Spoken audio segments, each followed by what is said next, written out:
and she's coming back. Roshene Willis of Stanford, the junior, won it as a freshman and comes back and wins it again. And Michaela Rose fades to fourth.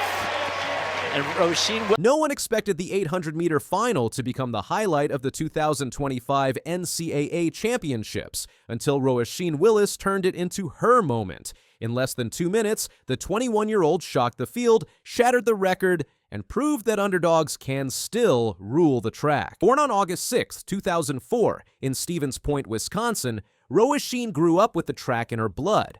Her mother, Breda Dennehy Willis, was an Olympian for Ireland in the 2000 Sydney Games, and that legacy clearly left its mark. From a young age, Roshene showed promise, but the road to greatness is never smooth. She burst onto the national radar in high school, setting the U.S. high school indoor record in the 800 meters and recording a U.S. under-18 record of 2 minutes and 0.78 seconds outdoors in 2021. That performance earned her a spot at the 2020 U.S. Olympic trials, where she reached the semifinals and finished 13th. She was just 16. Here, the high schooler pulling away. She sees the cloth. She's going to be so close to 2 flat. Oh no, and it's right there. A fantastic time, 2 flat, .7. That is an Olympic. But Willis wasn't just a one-hit wonder.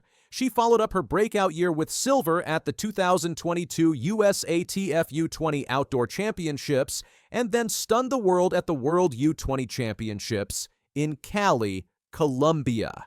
There, she claimed gold in the 800 meters with a 1 minute 59.13 seconds, a championship record and her first sub-2 minute performance. Towards Werro, and it is Willis!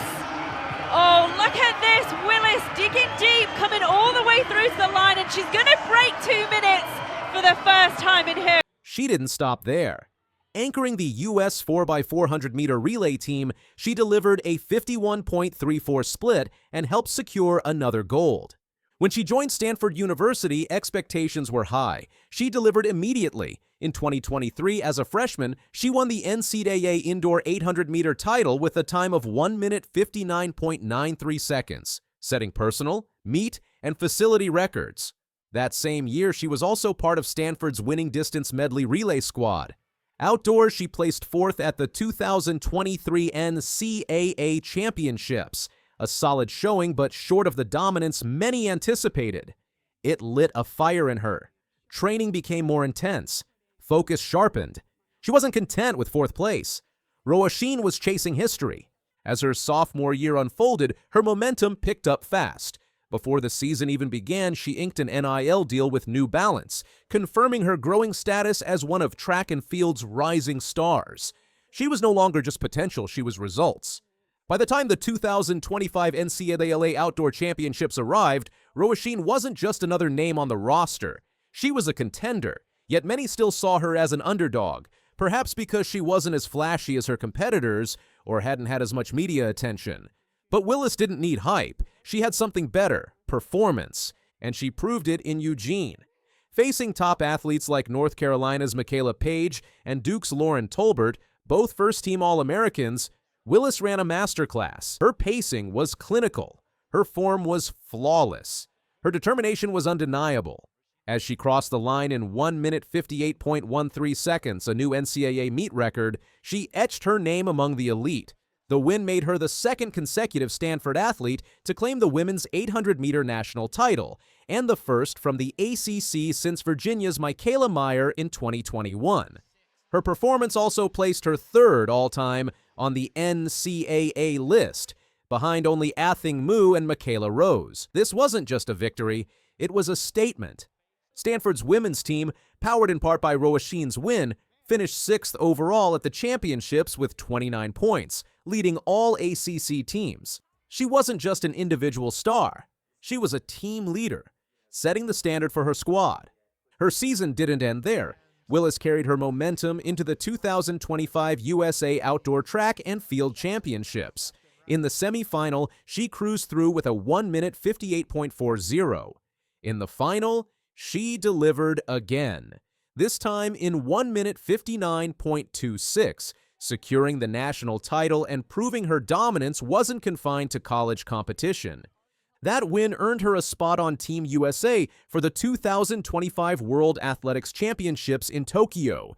Though she didn't advance to the semifinals there, the experience was invaluable. Competing on the world stage, she saw firsthand what it takes to succeed at the highest level, and that kind of exposure only fuels her fire. What sets Roshene apart isn't just her speed, it's her resilience. It's her ability to learn from each race, adjust, and come back stronger, whether it was falling just short in 2023 or facing global competition in 2025. Willis has consistently used every setback as a stepping stone. She's also an incredibly versatile athlete. Beyond the 800 meters, her resume includes top-tier times in the 400 and 1,000 meters. Her 1,000-meter time of 2 minutes, 41.53 seconds in 2021 remains one of the best ever recorded by an American teenager. That kind of range is rare and dangerous for her competition. Roishin's style is calculated. She doesn't explode out of the gate, but she knows when to strike. Her races are tactical, often decided in the final stretch where her form and strength shine. She's a student of the sport, constantly refining her technique and strategy. And let's not forget her team impact. In a sport that often highlights individuals, Roshene thrives in the relay environment as well. Her performance in the 4x400 meters at the World U20 Championships showed her ability to handle pressure and anchor her team. It's no wonder she was a core piece of Stanford's distance medley relay success. Off the track, she's focused and grounded. Her experience growing up in a track household shaped her competitive mindset, but it also gave her the tools to handle the spotlight with maturity. That kind of balance is rare in a 21-year-old, and it's one reason she's poised for a long, successful career. Her dedication to training is well documented. Coaches at Stanford often highlight her commitment to both physical and mental preparation. She's known for studying race footage obsessively, taking notes on her competitors, and working closely with her strength coaches to fine-tune her endurance and explosiveness. It's this behind-the-scenes discipline that translates into jaw-dropping performances on race day. Even outside of official competitions, Roishine's work ethic is relentless. Teammates often describe her as the first one at practice and the last to leave. She's constantly testing her limits, whether it's shaving milliseconds off a sprint or experimenting with new recovery techniques. This tireless commitment is what sets elite athletes apart from the rest, and Roshene lives that standard daily. Looking ahead, all signs point to the Olympics. With her current trajectory, it's not a matter of if, but when. She's already proven she can run with the best in the country. The next test will be to do it against the world. Roshene Willis didn't just beat the odds, she shattered them. From a quiet star in Wisconsin to a national champion on one of track's biggest stages, she's shown the world what happens when talent meets tenacity. And with her best years still ahead, the story is just getting started. Because when it comes to Roshene Willis, the question isn't whether she can win again. The real question is, who's going to stop her? History! She's driving for the line, and she's done it! 47.80! No What if the woman! thing holding you back from greatness isn't your body, but your mind? Two Olympic champions just proved that mental toughness beats pure talent every single time. Sydney McLaughlin-Levrone stands in the starting blocks at the Tokyo Olympics. She's the American record holder, but not the world record holder. That title belongs to Delilah Muhammad, who's standing right next to her in lane 7. The gun goes off. Both women cross the finish line having broken the world record, but Sydney's time is faster. 51.46 seconds. She finally has her gold medal. Here's what makes this moment incredible. 5 years earlier, this same athlete was a terrified 16-year-old at the Rio Olympics who gave up mid-race because fear took over completely. So what changed? Not her speed, not her technique, her mind. Sydney grew up loving to run. Her parents both ran track, but they never pushed her. She just enjoyed it naturally. Then she started competing. And something dark crept in, a desperate need to win. When she was only 7 years old, she told her dad on the way to a race that she was terrified of losing. Her dad stayed calm and said, "If that happens, we'll get some food and go home." Simple as that. But those words didn't stick. The more races Sydney won, the more fear grew inside her. Every victory made the next race scarier. What if I don't win next time? That question haunted her. By junior year of high school, Sydney was running so fast that she made it to the Olympic trials. She was 16 years old, standing in Eugene, Oregon, surrounded by confident professional women with planned-out race strategies. She felt like a timid little girl who didn't deserve to be there. The fear was so bad that she called her dad and begged him to let her quit. He told her she was already there, so just get the experience. At the starting line, her competitive instinct kicked in. She won her heat, then the next one. In the final, she grabbed third place and the last spot on Team USA heading to Rio. But instead of joy, she felt panic. Sydney had dreamed about the Olympics since she was 8 years old, watching American women win gold on TV. Now that dream was real, and all she could think about was losing. At the Rio semifinals, the pressure crushed her. There was talk of an American sweep, 3 American women, all expected to dominate. The weight of those expectations was suffocating. Halfway through her race, something broke. Her will to win just left. Instead of her normal surge at the end, she slowed down. Her Olympics were over. Fear had won. It stole one of the greatest seasons of her life. Fear whispered to her that if she couldn't be perfect, why even try? But here's what Sydney learned later. She was looking at the wrong thing. She defined herself completely by her wins and losses. Nothing else about her mattered if she wasn't winning. Her entire identity was tied to being the fastest. After Rio, things got worse before they got better. In fall of 2018, Sydney moved to Los Angeles to start her professional career. The 400-meter hurdles is one of the most brutal events in track. You need technique, endurance, and pure speed all at once. Her first year as a pro, she missed too many training days. She wasn't disciplined. She struggled clearing hurdles. At Nationals, Dalilah Muhammad destroyed her and broke the world record doing it, and Sydney's anxiety went through the roof. At the 2019 World Championships in Qatar, she stuttered on the 8th hurdle but still finished with the 3rd fastest time in history. Dalilah ran even faster, breaking her own world record again. Sydney found her dad in the tunnel under the stadium and just sobbed. She was ashamed because she knew she hadn't prepared right. Then, her personal life fell apart too. She tried getting back together with an old boyfriend, thinking that would make her happy. He wasn't interested at all. She felt completely worthless. That's when something clicked. Sydney thought to herself that the only way she would heal was with God. Her parents had raised her in church, but she'd been avoiding God. She had this idea that he was harsh and would demand she give up everything she loved, including running. But her soul was searching for something bigger. She started going to church again. She studied the Bible. One verse hit different. It talked about wisdom being like honey. You can take bitter experiences and find the sweetness in them. Setbacks don't destroy you when you know there's a bigger plan for your future. Sydney's whole approach changed. She met Andre Levrone Jr. through friends in Los Angeles. He's a former NFL player. As their relationship grew, so did her faith. When they got engaged in August 2021, Sydney was already running for a completely different reason. Not for herself, for God. She stopped trying to control everything. She took each day as it came. That doesn't mean she worked less hard. It means she knew she'd done her best and trusted the outcome. Andre helped ground her. When anxious thoughts tried creeping back in, he pulled her back to reality. Together, they committed their relationship to the Lord every single day. This is the Sydney who showed up in Tokyo, not the scared 16-year-old from Rio. She was freed from being defined by running. When fear controls your training, only winning brings relief. But that relief is temporary because fear keeps chasing you. Now Sydney runs for something bigger. Victory over the fear of failure gave her true freedom. It let her jump those hurdles with actual joy. Now let's talk about someone who took a completely different path to mental dominance. Mondo Duplantis, the Swedish-American pole vaulter, is doing things nobody has ever seen before. He's the Olympic champion, world champion, European champion. He holds every major title and keeps breaking world records. Yeah, the crowd are on their feet. They're roaring him on. Is it his 4th world record of the year?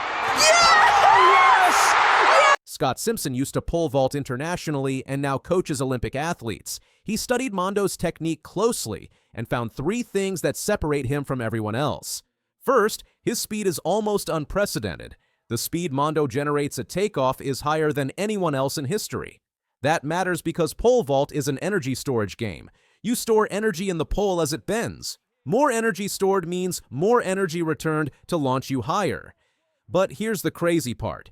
Usually athletes with great speed have poor technique on the pole, or athletes with great technique are slower. Mondo has both. He puts massive speed through takeoff while maintaining incredible technique at those high speeds.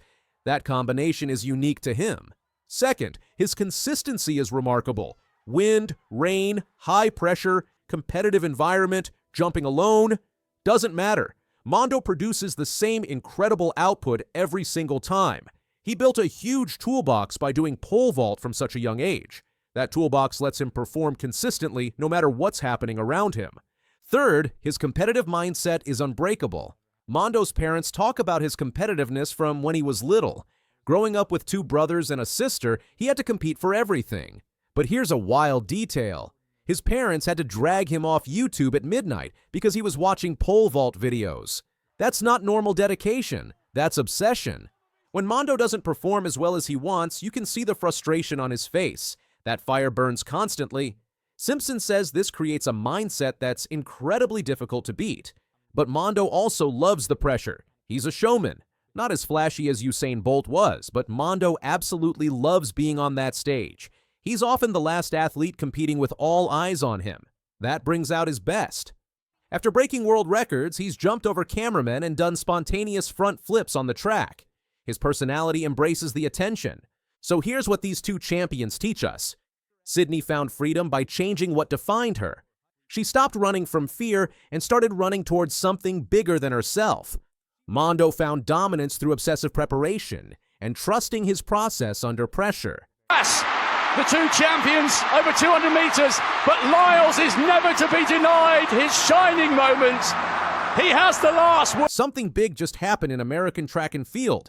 For the first time in years, the United States relay teams are actually working the way they should, and Noah Lyles, Sha'Carri Richardson, and Sydney McLaughlin-Levrone are right in the middle of it all. Let me explain what's going on. The U.S. track team just won 4 out of 5 gold medals at the World Championships in Tokyo.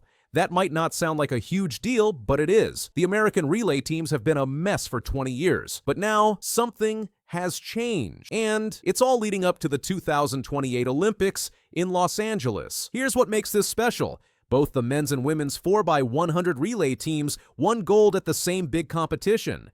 This has only happened one other time in the past 10 years.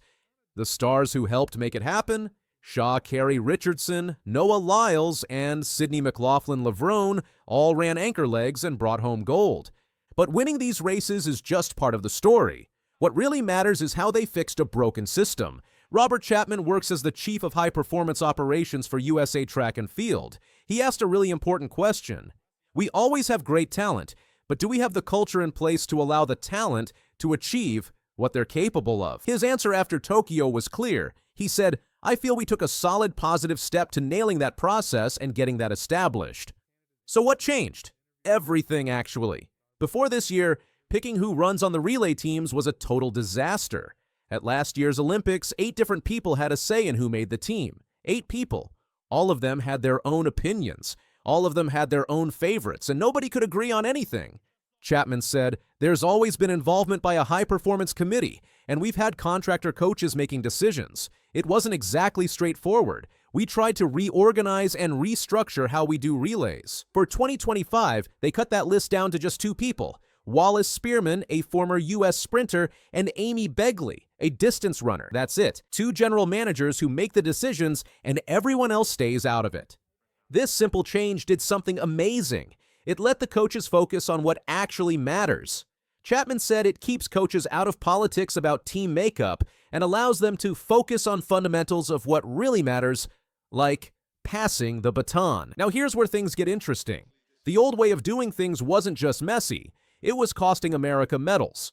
The men's 4x100 relay team went 20 years without winning an Olympic medal. 20 years. They finished second in 2012, but that medal got taken away because of a doping violation.